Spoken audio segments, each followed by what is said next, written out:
AP అభివృద్ధిపై చంద్రబాబు, తెలంగాణ పురోగతికి తీసుకుంటున్న చర్యలను రేవంత్ రెడ్డి నీతి ఆయోగ్ సమావేశంలో వివరించారు. టీమిండియా లాగా కేంద్ర, రాష్ట్ర ప్రభుత్వాలు కలిసి పనిచేయాలని ప్రధాని మోదీ రాష్ట్రాలకు సూచించారు. కొత్త నగరాల నిర్మాణంపై దృష్టి సారించాల్సిన అవసరం ఉందన్నారు. నీతి ఆయోగ్ సమావేశంలో వికసిత్ భారత్ 2047 స్వర్ణాంధ్రపై సీఎం చంద్రబాబు ప్రెజెంటేషన్ ఇచ్చారు.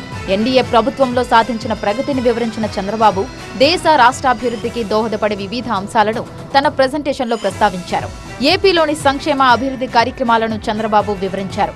$2.4 ట్రిలియన్ ప్రగతి లక్ష్యంతో ప్రణాళికలు సిద్ధం చేస్తున్నామని, వికసిత్ భారత్ కల సాకారంతో స్వర్ణాంధ్రను సాధించేలా అడుగులు వేస్తున్నామని వెల్లడించారు. అంతర్జాతీయ స్థాయి ప్రమాణాలతో విశాఖను తీర్చిదిద్దనున్నట్టు వివరించారు. అమరావతి, తిరుపతి, గోదావరి, కర్నూలుకు విశాఖ మోడల్ విస్తరిస్తామన్న CM quantum valley, drone city ప్లాన్లను ప్రెజెంటేషన్లో తెలిపారు. 2029 నాటికి పేదరిక నిర్మూలన లక్ష్యంగా పనిచేస్తున్నామన్నారు. డిజిటల్ గవర్నెన్స్ లో భాగంగా గూగుల్, ఏఐ వంటి టెక్నాలజీలను వినియోగిస్తున్నట్టు తెలిపారు. వికసిత్ భారత్ 2047 దిశగా పురోగతిని వేగవంతం చేయడానికి సీఎంలతో 3 కమిటీలు ఏర్పాటు చేయాలని సూచించారు. ఇక నీతి ఆయోగ్ సమావేశానికి హాజరైన తెలంగాణ సీఎం రేవంత్ రెడ్డి తెలంగాణ రైజింగ్ గురించి ప్రస్తావించారు. తెలంగాణను $1 ట్రిలియన్ ఆర్థిక వ్యవస్థగా మార్చే లక్ష్యంతో పెట్టుబడుల సాధన, మౌలిక వసతుల అభివృద్ధికి చేపట్టే చర్యలను వివరించారు.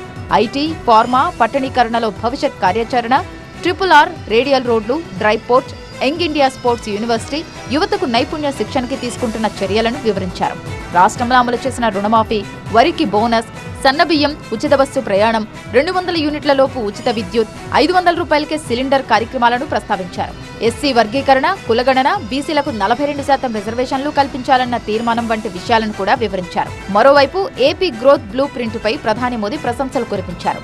ఏపీ ప్రభుత్వం తీసుకొచ్చిన సంస్కరణలను అన్ని రాష్ట్రాలు పరిశీలించి అధ్యయనం చేయాలన్నారు.